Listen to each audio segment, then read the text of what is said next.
श्रीगुरुभ्यो नमः। गणानां त्वा गणपतिगुं हवामहे कविं कवीनामुपमश्रवस्तमं ज्येष्ठराजं ब्रह्मणां ब्रह्मणस्पत आनः शृण्वन्नोतिभिः सीदसादनं श्रीमहागणाधिपतये नमः। सदाशिवसमारम्भां शङ्कराचार्यमध्यमाम् अस्मदाचार्यपर्यन्तां वन्दे गुरुपरम्पराम्। श्रुतिस्मृतिपुराणानाम् आलयं करुणालयम् नमामि भगवत्पादशङ्करं लोकशङ्करं।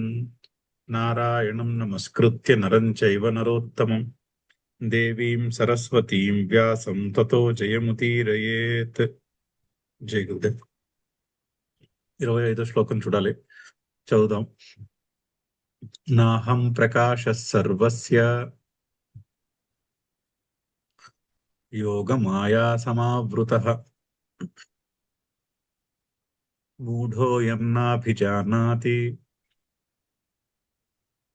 లోకో మామజమవ్యయం. సన్నా అహం ప్రకాశః సర్వస్య యోగమాయా సమావృతః మూఢః అయం న అభిజానాతి లోకః మాం అజం అవ్యయం. అవతారిక తదజ్ఞానం కిం నిమిత్తం ఇది ఉచ్యతే. అయితే గడిచిన శ్లోకంలో అవ్యక్తం వ్యక్తిమాపన్నం మన్యంతే మాం అబుద్ధయః అని చెప్పారు. ఓకే. అంతకుముందు శ్లోకంలో అందరూ సాధారణంగా జనులందరూ ఏవేవో కోరికలను మనసులో పెట్టుకుని ఆయా కోరికలను అనుగ్రహించే ఆ కోరికలకు అనుకూలమైన దేవతలని పూజిస్తూ ఉంటారు. నన్ను ఎవడో కానీ పూజించడు, నన్ను మాత్రమే ఎవరో కానీ పూజించడు అని ముందు శ్లోకంలో చెప్పారు. ఆ ప్రకరణం అయింది. ఆ ప్రకరణం అయ్యి అయితే అల్పం బుద్ధులు అబుద్ధులు అని చెప్పి రెండు కేటగిరీలు కూడా పెట్టారు. రకరకాల దేవతల్ని వారి వారి అనుగ్రహం గురించి వాళ్ళని పూజించే వాళ్ళని అల్పబుద్ధులని, అంటే వివేకము తక్కువగా ఉన్న వాళ్ళని, అవ్యక్తమైనటువంటి ఆ పరమాత్మ ఒక వ్యక్తిలోనే ఉన్నాడు అని, ఒక సాకారములో ఒక రూపములోనే ఆ పరమాత్మ ఉన్నాడు అనుకునే వాళ్ళు వివేక జ్ఞానము అసలు లేని వాళ్ళని అబుద్ధయ అని చెప్పి పరంభావం అజానంతః, ఆ పరమమైనటువంటి స్వరూపమును, అంటే పరమాత్మ తన హృదయంలోనే ఉన్నాడు అని మనిషి తెలుసుకోలేకపోతున్నాడు. అయితే ఆ తెలుసుకోలేకపోవడానికి, ఆ అజ్ఞానానికి కారణం ఏమిటి? అది ప్రశ్న. ఆ ప్రశ్నకి సమాధానము ఈ శ్లోకము. తదజ్ఞానం ఏమిటి? అజ్ఞానము పరమాత్మ ఎక్కడో బయటెక్కడో దూరంగా లేడు, నా హృదయంలోనే ఉన్నాడు, నా స్వరూపము అయి నా హృదయంలోనే దాగి ఉన్నాడు అని తెలుసుకోలేకపోతున్నాడు. ఎందుకు అంటే చెప్పుకున్న ఘనచ్ఛన్న దృష్టి ఘనశ్చన్న మార్గం. సాధారణంగా లోకుల యొక్క దృష్టి అలా ఉంటుంది. మేఘము సూర్యుడికి అడ్డొచ్చింది అనుకుంటారు, కానీ మేఘము సూర్యుడికి కాదు కదా అడ్డొస్తున్నది, మేఘము చూపుకి అడ్డొస్తాం. మన చూపుకి అడ్డొచ్చింది, సూర్యుడికి అయితే అడ్డు రాలేదు. అటువంటి అసలు క్వశ్చనే లేదు, ప్రసక్తే ఉండదు. ఒక మేఘము సూర్యుడికి అడ్డుపడే ప్రసక్తి లేదు. మన చూపుకి అడ్డుపడి మనకి సూర్యుడు కనిపించటలేదు. సో ఆ విధంలో కన్ఫ్యూజన్ ఉన్నట్టు నా విషయంలో కూడా ఇలాగే, అంటే తన హృదయంలో దాగి ఉన్న పరమాత్మకు యొక్క విషయంలో కూడా అదే విధంగా అజ్ఞానం ఉంటుంది. ఆ అజ్ఞానము నాకు కారణం ఏమిటి అని ఆ ప్రశ్నకి సమాధానం ఈ శ్లోకము, నెక్స్ట్ శ్లోకము కూడా ఈ అజ్ఞానమునకు కారణం ఏమిటి అన్న విషయాన్ని చర్చిస్తున్నారు ఇక్కడ నెక్స్ట్ 2-3 శ్లోకములలో. సో తదజ్ఞానం కిం నిమిత్తం ఇది ఉచ్యతే. అయితే ఏమిటి అంటే సర్వస్య అహం న ప్రకాశః, నేను అందరికీ కూడా ప్రత్యక్షముగా తెలియను అంటున్నా. అంటే ప్రత్యక్షముగా ఎందుకు తెలియరు అంటే భాగవతంలో కథ ఉంది. మళ్ళీ హిరణ్యకశిపుని కొడుకు ప్రహ్లాదుని కొడుకు విరోచనుడు, తర్వాత బలి చక్రవర్తి. అది వరుస లినియేజ్. అయితే విరోచనుడుకి తాత మీద కొంత అభిమానం ఉంటుంది. సాధారణంగా అలాగే ఉంటుంది కదా, మనవలకి తాత మీద కొంత అభిమానం ఎక్కువ ఉంటుంది. తల్లిదండ్రుల కంటే తాత అమ్మమ్మలో మామల మీద అభిమానం ఎక్కువ ఉంటుంది. సో అలాగ విరోచనుడికి తాతగారు అంటే కొంత అభిమానం. ఆ, అందుకని కొంత శ్రీహరి అంటే కొంత విరోధం. మరి శ్రీహరి తాతగారిని చంపేశాడు కదా, అందుకని మంత్రి కూడా ఇది గమనించి కొంత ఆయనకి వంట పట్టిస్తాడు శ్రీహరి మీద విరోధాన్ని. అయితే విరోచనుడికి డౌట్ ఏంటంటే, తాతగారు అంత అంత శక్తిమంతుడు హిరణ్యకశిపుడు, ఆయన్నే శ్రీహరి చంపేశాడు కదా, నా బలం ఏం సరిపోతుంది శ్రీహరిని మనము శ్రీహరితో యుద్ధం చేయడానికి, విష్ణువుతో యుద్ధం చేయడానికి నా బలం ఏం సరిపోతుంది అంటే, ఓ మంత్రి గారు ఆయనకి చక్కని సలహా ఇస్తాడు. ఏమిటంటే అలా నిన్నేమి చేయలేడు విష్ణువు, ఎందుకంటే ప్రహ్లాదుడికి ఆల్రెడీ వరం ఇచ్చాడు, ఆల్రెడీ అభయం ఇచ్చాడు ప్రహ్లాదునికి. నీ తర్వాత వచ్చే జనరేషన్స్ ని కూడా వాళ్ళందరికీ కూడా వాళ్ళందరూ సుఖంగా ఉంటారని ఆల్రెడీ అభయం ఇచ్చాడు ఆయన. సో అందుకు నిన్నేమి చేయడు, సో నీ ప్రయత్నం నువ్వు చేయొచ్చు అని మంత్రి అతన్ని కాస్త మోటివేట్ చేస్తాడు, ప్రేరేపిస్తే ఆయన విష్ణువుని వెతుక్కుంటూ వెళ్తాడు. అయితే ఆయన ఎంత వెతికినా, కథ ఏంటంటే ఆయన ఎంత వెతికినా విష్ణువు దొరకడు. విరోచనుడు ఎంత వెతికినా కూడా విష్ణువు ఎక్కడ వెతికినా కూడా దొరకడు. ఎందుకు దొరకడు అంటే అక్కడ శ్లోకం ఉంటుంది, వ్యాసుడు వారు రాసిన శ్లోకము. ఎందుకు దొరకడు అంటే విష్ణువు ఆ విరోచనుని హృదయంలోనే దాక్కున్నాడు అని చెప్తారు అక్కడ. సో అక్కడ ఆ కథ చాలా చక్కని, ఈ ప్రిన్సిపల్ యొక్క చాలా చక్కని ఎనౌన్సియేషన్ ఒక కథలో ఈ ప్రిన్సిపల్ ని అక్కడ చెప్పడం. నాహం ప్రకాశ సర్వస్య, నేను అందరికీ కనిపించను. అంటే కనిపించడము అంటే ప్రత్యక్షంగా కంటికి కనిపించడము, ఇంద్రియముల ద్వారా ఇతర జ్ఞానము కలిగినట్టు, ఈ సంసారంలో ఇతర వస్తువులు మనుషుల యొక్క జ్ఞానము కలిగినట్టు పరమాత్మ యొక్క జ్ఞానం అలా కలగదు అని చెప్పడం. సర్వస్య అహం న ప్రకాశ, నేను అలా కంటికి కనిపించను ఎవరికి. ఎందుకు అంటే నేను హృదయంలోనే దాగున్నాను. హృదయంలో దాగున్నది కంటికి ఎలా కనిపిస్తుంది? కనిపించదు. మన సినిమా దృష్టాంతానికి వెళ్తే ప్రొజెక్టర్ లైట్ సినిమాలో ఉండే క్యారెక్టర్స్ కనిపించదు. ప్రొజెక్టర్ లైట్ లో సినిమా కనిపిస్తుంది, కానీ సినిమాలో తెర మీద ఉండే హీరోకి విలన్ కి ప్రొజెక్టర్ లైట్ కనిపించదుగా. సేమ్ దృష్టాంతం. అప్పుడు ప్రొజెక్టర్ లైట్ ఇలా చెప్పచ్చు, నేను సినిమాలో ఉన్న వాళ్ళందరికీ కనిపించను అని. సో నా అహం ప్రకాశ సర్వస్య. ఎందుకు? యోగమాయా సమావృత. ఈ లోకులు అంటే జనులు, యోగమాయా సమావృత లోక మూఢ. జనులున్నారు, ఎవరైతే ఉన్నారో జనులందరూ వాళ్ళు యోగమాయా సమావృత, యోగమాయ చేత కప్పబడి ఉన్నటువంటి జ్ఞానము కలిగిన వారు, అందుకని మూఢులు. అందుకని మాం నా అభిజానాతి, నన్ను తెలుసుకోలేకపోతున్నారు. సో అంటే సినిమా లో మనము నిమగ్నం అయిపోయి ఉంటే సినిమాయే సత్యం అనిపిస్తుంది. ఆ సినిమాలో ఉన్నటువంటి క్యారెక్టర్స్, ఆ సినిమాలో ఉన్నటువంటి కనిపిస్తున్నటువంటి సీనరీ అదే సత్యం అనిపిస్తుంది.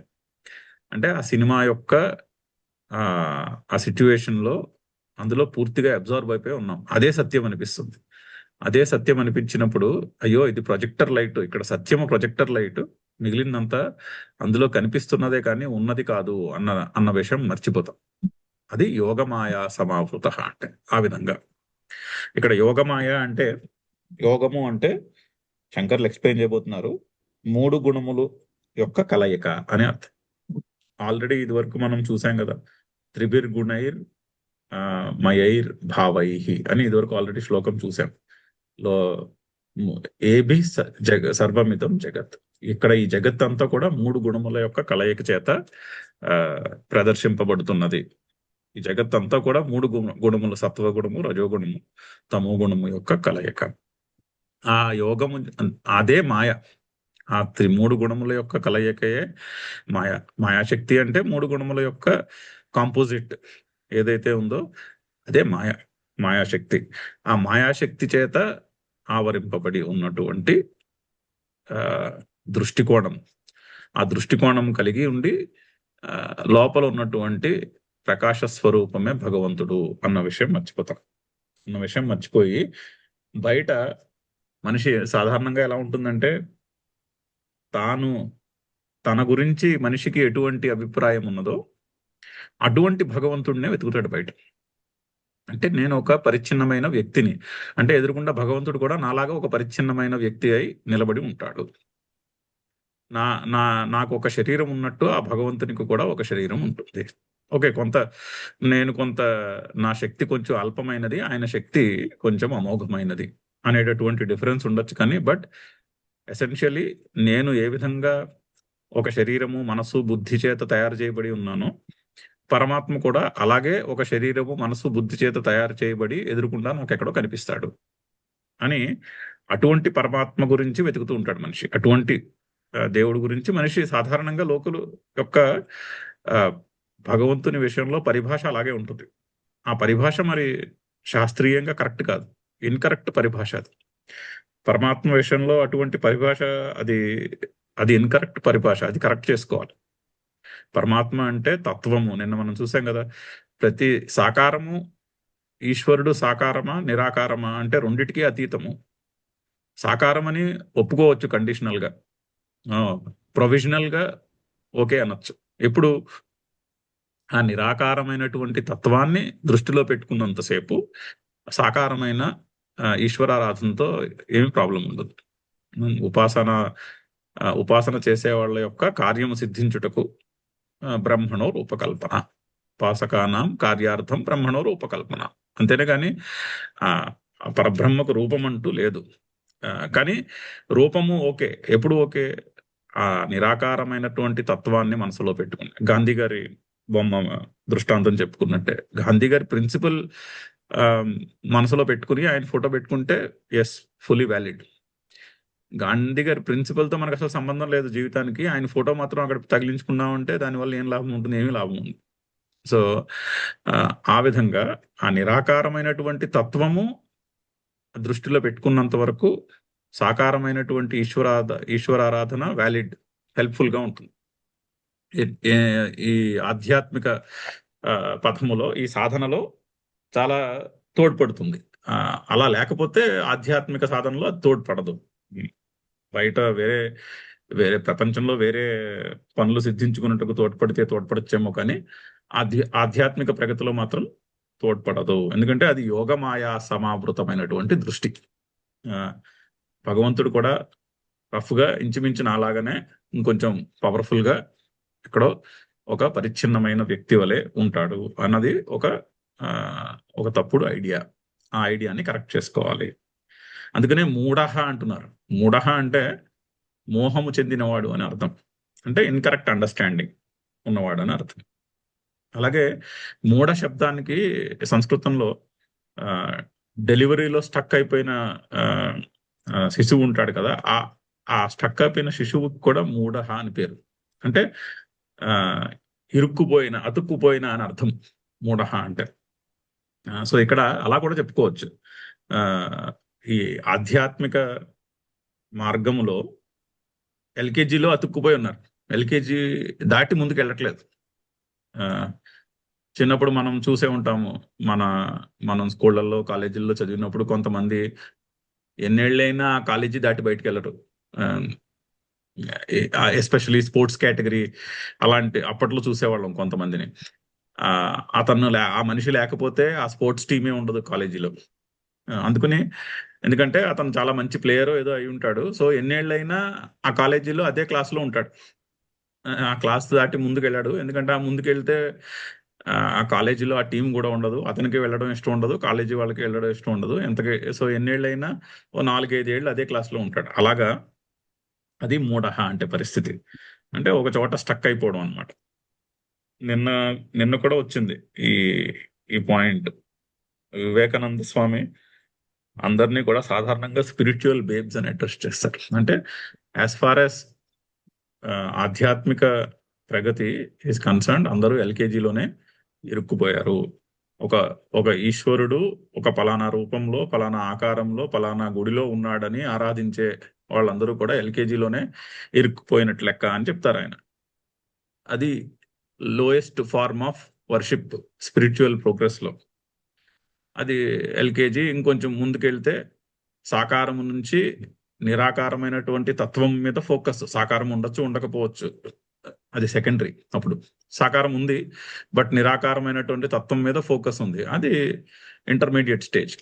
ఇంకొంచెం అడ్వాన్స్డ్ స్టేజ్ అసలు ఆకారంతో పని లేదు, నిరాకారమైనటువంటి పరబ్రహ్మ మీదనే ఫోకస్. సో అలాగా మూఢహ అంటే ఆ స్పిరిచువల్ ప్రోగ్రెస్ లో ఇరుక్కుపోయిన వాళ్ళు అని అర్థం. సో యోగమాయ చేత ఆవరింపబడినటువంటి జ్ఞానము కలిగి మూఢులు ఒక కాన్సెప్ట్ లో ఇరుక్కుపోయిన వాళ్ళు మాం న అభిజానాతి, నన్ను తెలుసుకోలేకపోతున్నారు. అందరికీ నేను ప్రత్యక్షముగా కనిపించను, ఎందుకంటే బాహ్యముగా చూస్తున్నంతసేపు పరమాత్మ కనిపించాడు, బాహ్యముగా వెతుకుతున్నంతసేపు పరమాత్మ బయట కనిపించే ప్రసక్తే లేదు, క్వశ్చనే లేదు. నేను కనిపించను. ఎప్పుడు కనిపిస్తాడు?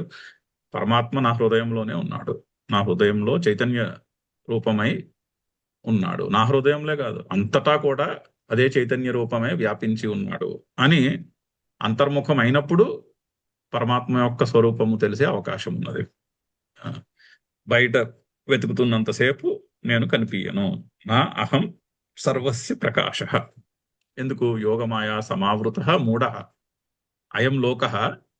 ఈ జనులు మాం నా అభిజానాతి, నన్ను తెలుసుకోలేకపోతుంది, మర్చిపోయారు. అంటే అభిజానాతి అంటే మనకి చూడండి కరెక్ట్ గా ఎలా అర్థం చేసుకోవాలంటే అభిజ్ఞాన శకుంతలము అని పేరుంది నాటకానికి, అవునా?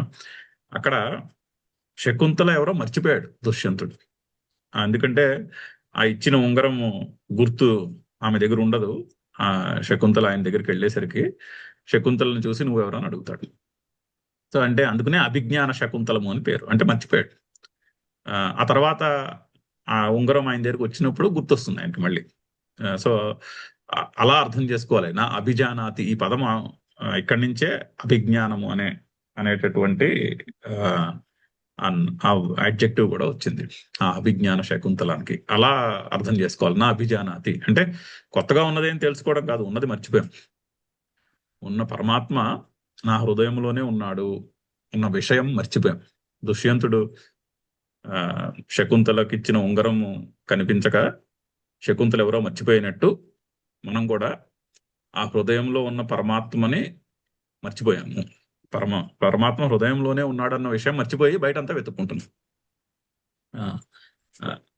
అది గుర్తు రావాలి మళ్ళీ తిరిగి. అది ఎప్పుడు గుర్తొస్తుంది అంటే బయట వెతకడం మానేసాక గుర్తొచ్చే అవకాశం ఉంటుంది. బయట వెతకడం మానేసి అంతఃకరణ శుద్ధి కలిగినప్పుడు ఆ విషయం మళ్ళీ గుర్తొస్తుంది.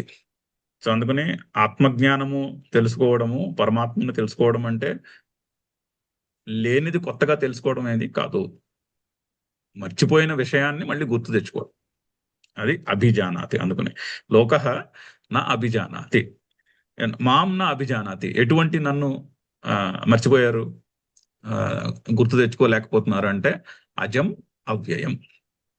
అజం అంటే పుట్టుక లేనటువంటి నన్ను, అవ్యయం మార్పులు లేనటువంటి నన్ను, అంటే ఎప్పుడూ నిత్యము ఉన్నటువంటి సత్, ఎప్పుడూ ఉన్నటువంటి ఉనికి అయిన నన్ను మర్చిపోయారు మరి అని భావం.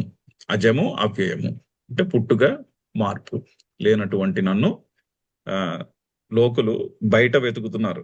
యోగమాయ చేత వారి వివేక జ్ఞానము అపహరించబడి బయట వెతుకుతూ ఉంటారు. ఆ బయట వెతుకుతున్నంతసేపు నేను వారికి కనిపించను అని శ్లోకం యొక్క భావం. చదువుదాం, శంకర్ల యొక్క భాష్యం చదువుదాం. నా అహం ప్రకాశ సర్వస్య లోకస్య. సర్వస్య అంటే అందరి లోకులకు అని అర్థం. అయితే ఎవరికి కనిపించవా నువ్వు? అయితే అప్పుడు ఎవరికి కనిపించకపోతే మరి ఈ శాస్త్రం చదువుకోవడం ఇదంతా అనవసరం కదా. నేను సర్వస్య నా అహం ప్రకాశ అంటున్నారు, అంటే ఎవరికి నేను కనిపించను అంటున్నా, ఎవరికి నేను ప్రత్యక్షంగా తెలియను అంటే మరి ఎవరికి తెలియపోతే ఇంక ఇదంతా చదవడము, ఈ భక్తి యోగము, ఈ జ్ఞాన యోగము ఇదంతా ఎందుకు అన్న ప్రశ్న వస్తుందని శంకర్లు దాన్ని క్లారిఫై చేస్తున్నారు. కేశాంచిదేవ మద్భక్తానాం ప్రకాశ అహం ఇత్యభిప్రాయ. సో సర్వస్య నా అహం ప్రకాశ అంటే అక్కడ అభిప్రాయం ఏంటి? కేశాంచిదేవ మద్భక్తానాం ప్రకాశ. కొంతమందికి మాత్రమే నేను ప్రత్యక్షంగా తెలుస్తాను. మళ్ళీ కొంతమందికే నేను ప్రత్యక్షంగా తెలుస్తానంటే కొంతమందికి నేను బయట ఎక్కడో విడిగా ఉన్న మనిషిలా కనిపిస్తానా? కాదు. కొంతమందికి ఆ దుష్యంతునికి చిహ్నం చూసిన వెంటనే శకుంతల గుర్తొచ్చినట్టు కొంతమందికి నేను హృదయంలోనే ఉన్నాను అని కొంతమందికి గుర్తొస్తుంది. కొంతమందికి మాత్రమే అది అది తిరిగి గుర్తొస్తుంది. ఎవరికి, ఎటువంటి వాళ్ళకు గుర్తొస్తుంది? మద్భక్తాన, కొంతమంది నా భక్తులకు. అంటే పరమాత్మ నా ఆత్మస్వరూపంలోనే ఉన్నాడు అని తెలుసుకోవాలనే పర్స్పెక్టివ్ ఉన్న వాళ్ళకి మాత్రమే, వాళ్ళల్లో కొందరికి నేను హృదయంలోనే దాగి ఉన్నాను అని అనుభవానికి వస్తుంది. ఎందుకు అంటే యోగమాయ సమావృత యోగ గుణానాం యుక్తి ఘటనం. ఇక్కడ యోగ శబ్దానికి అర్థము, యోగం అంటే గుణముల యొక్క కలయిక, గుణానాం యుక్తి ఆర్ ఘటనం. యోగము సత్వరజస్తమో గుణముల యొక్క కలయిక, అదే యోగము. సా ఐవ మాయా, యోగమాయ అదే మాయ. మాయ అంటే సత్వరజస్తమో గుణముల యొక్క కలయికయే మాయ. ఆ సత్వరజస్తమో గుణముల యొక్క ఒక కళ్ళజోడు పెట్టుకుని చూడడం. అంటే ఇప్పుడు ఎర్రని కళ్ళజోడు పెట్టుకుని ప్రపంచాన్ని చూసామనుకోండి, ప్రపంచం అంతా ఎర్రగా కనిపిస్తుంది. అదేవిధంగా సత్వరజస్తమో గుణములనే ఒక లెన్స్ పెట్టుకుని ప్రపంచాన్ని చూస్తే ప్రపంచం అంతా కూడా సత్వరజస్తమో గుణముల యొక్క తేడాలతోనే నానాత్వముతో కనిపిస్తుంది. అక్కడ ఉన్నది ఒకటే, కానీ సత్వరజస్తమో గుణములనే కళ్ళజోడు ఒకటి పెట్టుకుని చూస్తే అంతా కూడా సత్వరజస్తమో గుణముల యొక్క రకరకాల కలయికతో, రకరకాల భిన్న భిన్నములుగా అనేకత్వముతో కనిపిస్తుంది అని చెప్పడం. సో యోగ గుణానాం యుక్తి సా ఐవ మాయ, అదే మాయ, అదే యోగమాయ. తయా యోగమాయయా సమావృత సంఛన్న ఇత్యర్థః. ఆ యోగమాయ చేత ఆవరించబడినటువంటి పర్స్పెక్టివ్ జ్ఞానము అని. అంటే యోగమాయ చేత ఏది ఆవరింపబడుతున్నది? హృదయములో ఉన్న పరమాత్మ చైతన్యం ఆవరింపబడట్లేదు, మన బుద్ధి ఆవరింపబడుతుంది. మన బుద్ధిలో ఉన్నటువంటి ఐడియా, నేను ఒక పరిచ్ఛిన్నమైనటువంటి వ్యక్తిని కాను అనే ఐడియా బుద్ధికి కలగకుండా చేస్తుంది యోగమాయ. అంతేనే కానీ లోపల ఉన్న చైతన్యాన్ని కప్పివేయట్లేదు. పరమాత్మని కప్పే కేపబిలిటీ మాయాశక్తికి ఉండదు. ఎందుకంటే మాయాశక్తి పరమాత్మకి చెందినది. ఇప్పుడు ఇంద్రజాలకుడు ఉన్నాడు అనుకోండి, మెజీషియన్ చేసే మ్యాజిక్ మెజీషియన్ని కప్పివేయదుగా. మెజీషియన్ చేసే మ్యాజిక్ మెజీషియన్ని ఇంపాక్ట్ చేయదు. కాకపోతే దేన్ని ఇంపాక్ట్ చేస్తుంది? చుట్టూ ఉండే జనుల యొక్క పర్స్పెక్టివ్ని ఇంపాక్ట్ చేస్తుంది అంతే. వాళ్ళకి కనిపించేదాన్ని లేనిది ఉన్నట్టుగా, ఉన్నది లేనట్టుగా కనిపించేటట్టు చేస్తుంది. ఇంద్రజాలకుడి యొక్క ఆ మాయాశక్తి, అతనుకున్న ఆ స్లైట్ ఆఫ్ హ్యాండ్ అంటారు ఇంగ్లీష్లో, అతనుకున్న ఆ చురుకుదనము మిగిలిన వాళ్ళకి ఉన్నది లేనట్టుగాను, లేనిది ఉన్నట్టుగాను కనిపించేట్టుగా చేస్తుంది. అతనికి ఉన్నది ఉన్నట్టుగానే కనిపిస్తుంది కదా. అతనికి తెలుసు టోపీలోంచి అతను ఏమి చిలకను తీయట్లేదని, కానీ మిగిలిన వాళ్ళందరికీ నిజంగా ఏమీ లేని టోపీ, ఖాళీగా ఉన్న టోపీలోంచి చిలకను తీసాడని మిగిలిన వాళ్ళకి అనిపిస్తుంది. అతనికి తెలుసు చిలక అక్కడే ఉందని, అక్కడ ఉన్న చిలకనే తీస్తున్నాడని. మనకి తెలియదు అంతే. అలాగా. సో అతని దృష్టిని పాడు చేయదు, అతని దృష్టిని ఇంపాక్ట్ చేయదు ఆ మ్యాజిక్ చుట్టుపక్కల ఉన్న వాళ్ళ దృష్టిని ఇంపాక్ట్ చేస్తుంది. అలా అదే విధముగా సత్వరజస్తమో గుణములు అనే ఒక కళ్ళజోడు పెట్టుకుని చూడటం వల్ల మన దృష్టిని ఇంపాక్ట్ చేస్తోంది. మన హృదయంలో ఉన్న చైతన్య స్వరూపుడైన ఆ పరమాత్మనేమి అది కప్పివేయటలేదు. అది సో యోగమాయా సమావృత అంటే అది టెక్నికల్ గా అది డిఫరెన్స్. అత ఏవ మూఢ లోక అయం న అభిజానాతి. అందుకనే మూఢుడై ఆ ఆ తమో గుణముల యొక్క పర్స్పెక్టివ్ లో ఇరుక్కుపోయి అందులో స్టక్ అయిపోయి దాని నుంచి అతీతముగా చూడలేక జనులు నా అభిజానాతి నన్ను గుర్తించలేకపోతున్నారు. మాం నా అభిజానాతి మాం అజమవ్యయం పుట్టుక మార్పులు లేనటువంటి నన్ను వాళ్ళు తెలుసుకోలేకపోతున్నారు. ఎగ్జాక్ట్లీ లైక్ విరోచనుడిలాగే ఆయన శ్రీహరిని వెతకడానికి మొత్తము అన్ని లోకాలు వెతికేస్తాడు, కానీ శ్రీహరి మాత్రం దొరకడు. ఎందుకు దొరకడు శ్రీహరి అంటే శ్రీహరి ఆయన హృదయంలోనే దాగి ఉన్నాడు, ఆయన హృదయంలో దాక్కున్నాడు అని కథ. అంటే నిజంగా ఏదో అక్కడ బయట ఉన్న శ్రీహరి వచ్చేసి ఆయన హృదయంలో దాక్కుని కనిపించకుండా దాగుడు మూతలాడుతున్నాడని కాదు. కాకపోతే తన స్వరూపమే శ్రీహరి అని చెప్పడం. అతని స్వరూపమే శ్రీహరి, కానీ నా స్వరూపమే పరమాత్మ అని తెలుసుకోకుండా ఆ పరమాత్మని అన్ని లోకాల్లోనే వెతుకుతున్నాడు. సో అందుకని శ్రీహరి తన హృదయంలోనే దాగి ఉన్నాడు కాబట్టి అతనికి కనిపించలేదు అని కథ. ఆ కథలో చెప్పినట్టు చాలా మంచి దృష్టాంతం, చాలా చక్కగా చెప్పినటువంటి ప్రిన్సిపల్ కథలో. సో ఆ విధంగా జనులందరూ కూడా యోగమాయ చేత సమావృతులై, అంటే వారి దృష్టికోణము యోగమాయ చేత కప్పబడి వారి హృదయంలో ఉన్నటువంటి పరమాత్మ చైతన్యము వారికి అనుభవానికి రావట్లేదు. రాక బయట వెతుక్కుంటూ ఉంటారు, కానీ నేను వాళ్ళకి కనిపించను అని చెప్తా. యయా యోగమాయయా సమావృతం మాం లోకః న అభిజానాతి. అయితే ఏ విధముగానైతే యోగమాయ చేత జనులు నన్ను గుర్తించలేకపోతున్నారో, నా అసౌ యోగమాయయా మదీయా సతి మమ ఈశ్వరస్య మాయావినః జ్ఞానం ప్రతిబధ్నాతి. అదే ఇందాక మనం చెప్పుకున్న పాయింటే. ఏ విధంగానైతే యోగమాయ చేత జనుల యొక్క దృష్టికోణము కప్పబడి ఉన్నదో, నా అసౌ ఆ యోగమాయ నా మమ ఈశ్వరస్య మాయావినః జ్ఞానం నా ప్రతిబధ్నాతి. ఈశ్వరుని యొక్క జ్ఞానానికి ప్రతిబంధము కావట్లేదు అది. ఎందుకంటే మెజిషియన్ యొక్క మ్యాజిక్ మెజిషియన్ యొక్క చూపును మార్చదుగా, ఆడియన్స్ యొక్క చూపుని మారుస్తుంది. చూపుకి ఉన్నది లేనట్టు, లేనిది ఉన్నట్టు కనిపిస్తుంది. మెజిషియన్ కి మాత్రం క్లియర్ గా తెలుసు అతను ఏం చేస్తున్నాడు. అదే విధముగా ఈ మాయాశక్తి పరమాత్మ యొక్క దృష్టిని కలుషితం చేయట్లేదు, ఓన్లీ జనుల యొక్క దృష్టినే కలుషితము చేస్తున్నది అని క్లారిఫికేషన్. అంటే మళ్ళీ ప్రశ్న రావచ్చు, అందరూ కూడా యోగమాయ చేత కప్పబడిపోయి ఉంటే మరి నీ పరిస్థితి కూడా అంతేనా అన్న ప్రశ్న వస్తుందేమో అని శంకర్లు ఆ ప్రశ్నకి సమాధానంగా చిన్న క్లారిఫికేషన్ నోట్ యాడ్ చేస్తున్నారు. యయా యోగమాయయా సమావృతం మాం లోకః న అభిజానాతి అసౌ యోగమాయయా మదీయా సతి మమ ఈశ్వరస్య మాయావినః జ్ఞానం నా ప్రతిబధ్నాతి. ఏ విధంగా అయితే లోకుల యొక్క జ్ఞానము ప్రతిబంధింపబడుతున్నదో అలా నా దృష్టి అయితే ప్రతిబంధింపబడట్లేదు. ఎందుకంటే ఈ మాయాశక్తి నా కేపబిలిటీనే కాబట్టి.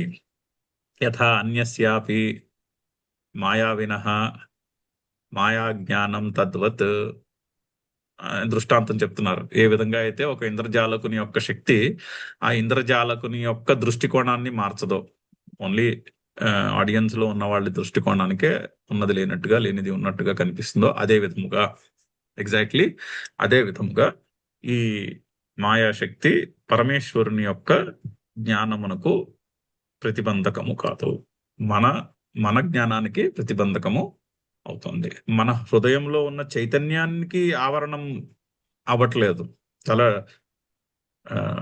అంటే కొంత ఆలోచించవలసినటువంటి పాయింట్, క్లారిఫికేషన్. మన హృదయంలో ఉన్న చైతన్య రూపమైన పరమాత్మను ఆవరించట్లేదు మాయాశక్తి, మన అజ్ఞానం మన దృష్టిని ఆవరించబడుతుంది. మనకి ఉన్నది ఉన్నట్టుగా తెలుసుకునే ఎందుకు ప్రతిబంధకము అవుతున్నది. చదువుదాం శ్లోకము ఒక్కొక్కసారి. నాహం ప్రకాశ సర్వస్య యోగమాయా సమావృతః మూఢోయం నాభిజానాతి లోకో మామజమవ్యయం. వేదాహం సమతీతాని వర్తమానాని చార్జున భవిష్యాణి చ భూతాని మాం తు వేద న కశ్చన. అయితే అవతారిక యతః ఏవం అతః. సో ఎందువలనైతే ఆ యోగమాయ చేత ఆవరింపబడినటువంటి జ్ఞానము లేక దృష్టి కలిగిన వారై జనులు నన్ను తెలుసుకోలేకపోతున్నారో, జనులకు నేను కనపడను, అదే కారణం వలన వేద అహం సమతీతాని వర్తమానాని చ అర్జున భవిష్యాన్ని చ భూతాని మాం తు వేద న కశ్చన. అర్జున, ఓ అర్జున, ఏ కారణము చేతైతే ముందు శ్లోకంలో చెప్పినటువంటి అజ్ఞానము చేత నేను ఎవరికి కనిపించను బయట, అదే కారణముగా అహం అండ్ ఆ ఇంద్రజాలకుని యొక్క దృష్టి, ఇంద్రజాలకుని యొక్క శక్తి ఇంద్రజాలకుని యొక్క దృష్టిని మార్చదు, ఓన్లీ మిగిలిన జనుల యొక్క దృష్టినే మారుస్తుంది. అదే శ్రీకృష్ణుడు కూడా క్లారిఫై చేస్తున్నాడు. అహం, నేను సమతీతాని వర్తమానాన్ని భవిష్యాన్ని చ వేద, నేను గతాన్ని, వర్తమానాన్ని, భవిష్యత్తును కూడా తెలుసుకున్న వాడిని, తెలుసుకుంటూ ఉంటాను. నాకు అంత క్లియర్గా తెలుస్తూ ఉంటుంది.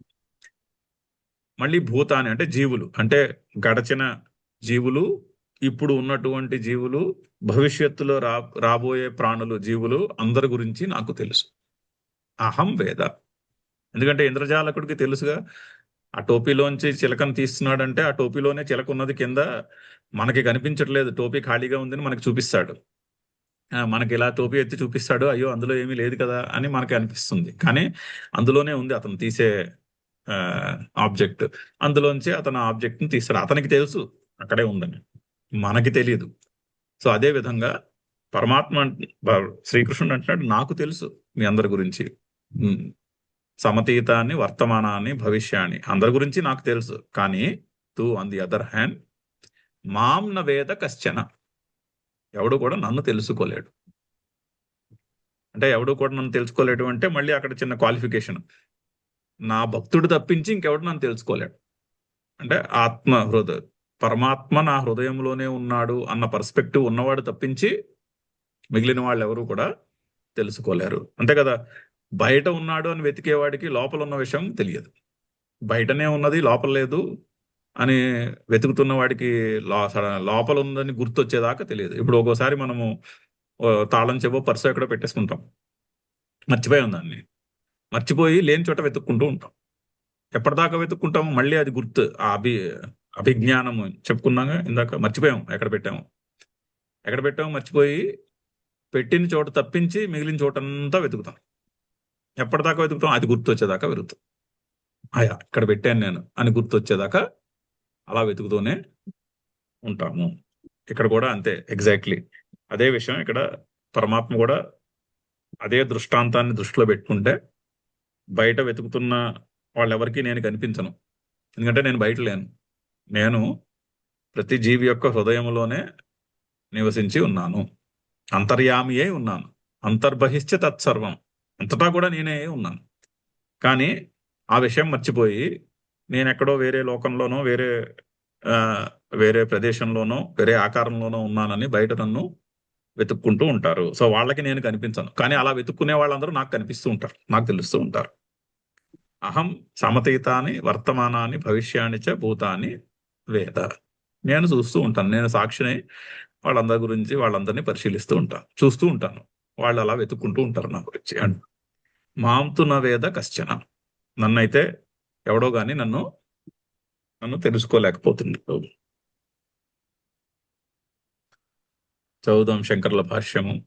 అహం తు వేద జానే, వేద అంటే తెలుసుకుంటున్నాను అని అర్థం.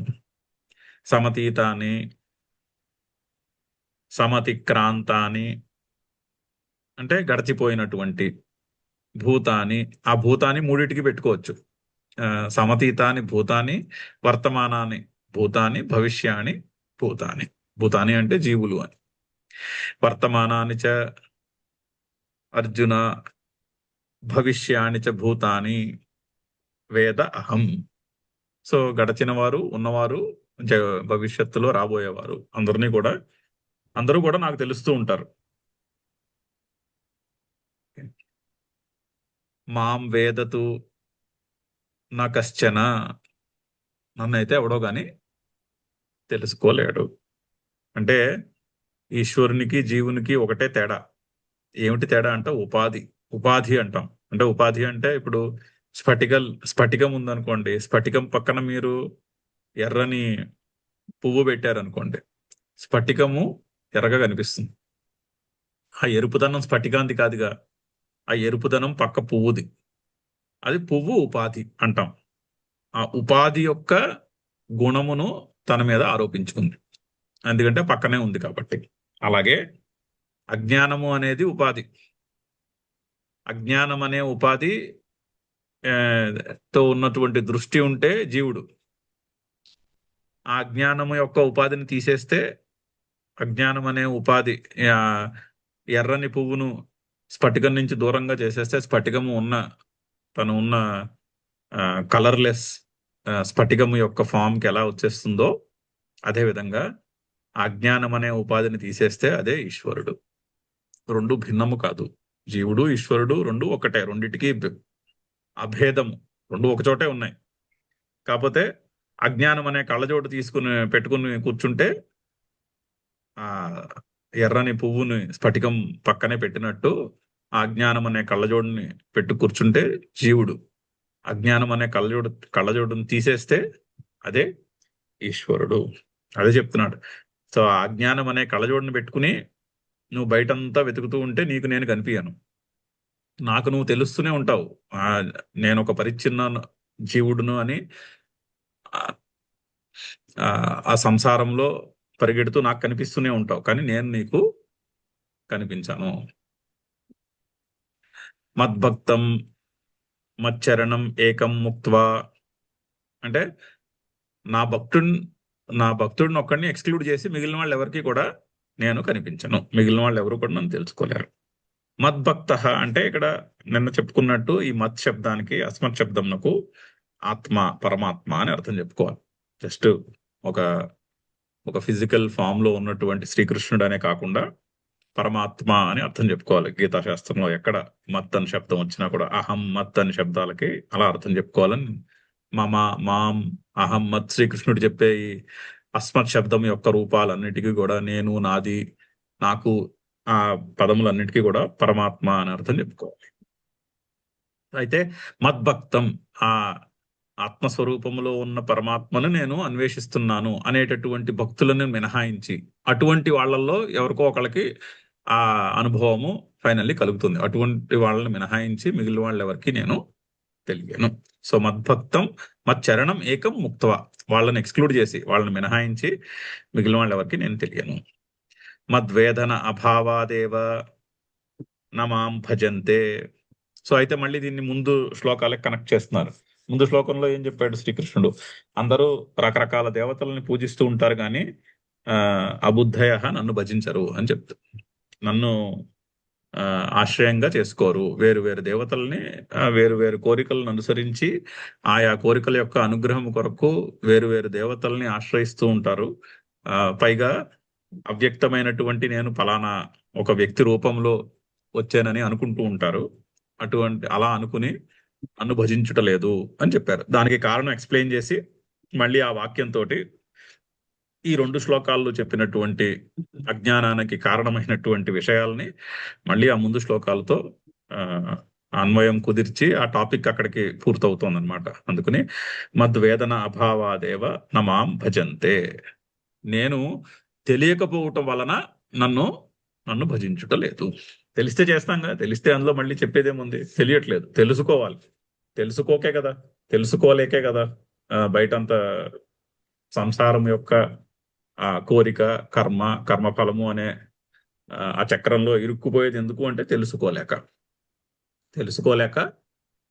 నమాం భజంతే, నన్ను భజించుటలేదు. అంటే చాలా చక్కగా మళ్ళీ ఆ, చాలా సటిల్ గా ఆ ఆధ్యాత్మిక ప్రగతి అంటే తెలుసుకోవడము, చేయడం కాదు అని చెప్పడం. మళ్ళీ ఎక్కడికక్కడ ఆ ఆ మాటని మళ్ళీ మనకు గుర్తు చేస్తూ ఉండాలి, అయితే మనం మర్చిపోతాం ఆ విషయం. అందుకని మద్వేదన అభావాదేవ, వేదన అంటే తెలుసుకోవడం, తెలుసుకోలేకపోవుట వలన నన్ను భజించుట లేదు అని పరమాత్మ చెప్తున్నాడు అని శంకర్లు మళ్ళీ మనకు గుర్తు చేస్తున్నారు. ఆధ్యాత్మిక ప్రగతి అంటే పరిశీలించి తెలుసుకొనుట, ఆ, పరిగెత్తి కర్మలు చేయుట కాదు అని చెప్పడం. తెలుసుకుని అప్పుడు కర్మలు చేస్తే చేయొచ్చు, నో ప్రాబ్లం. దానివల్ల ఏమి ఎటువంటి ఇబ్బంది కలగదు. కాకపోతే తెలుసుకోకుండా ఉత్తినే కర్మలు చేస్తూ ఉంటే దానివల్ల ప్రయోజనము పెద్దగా ఉండదు అని మళ్ళీ ఇంకోసారి మనకి గుర్తు చేయడానికి ఆ వాక్యంతో ఈ శ్లోకాన్ని మళ్ళీ ముందు శ్లోకాలతో అన్వయం చేస్తున్నారు. చదువుదాం శ్లోకం. వేదాహం సమతీతాని వర్తమానాని చ అర్జున, భవిష్యాని చ భూతాని మాం తు వేదన కశ్చన. ఓం పూర్ణమద పూర్ణమిదం పూర్ణాత్ పూర్ణముదచ్యతే పూర్ణస్య పూర్ణమాదాయ పూర్ణమేవావశిష్యతే. ఓం శాంతి శాంతి శాంతి. హరి ఓం.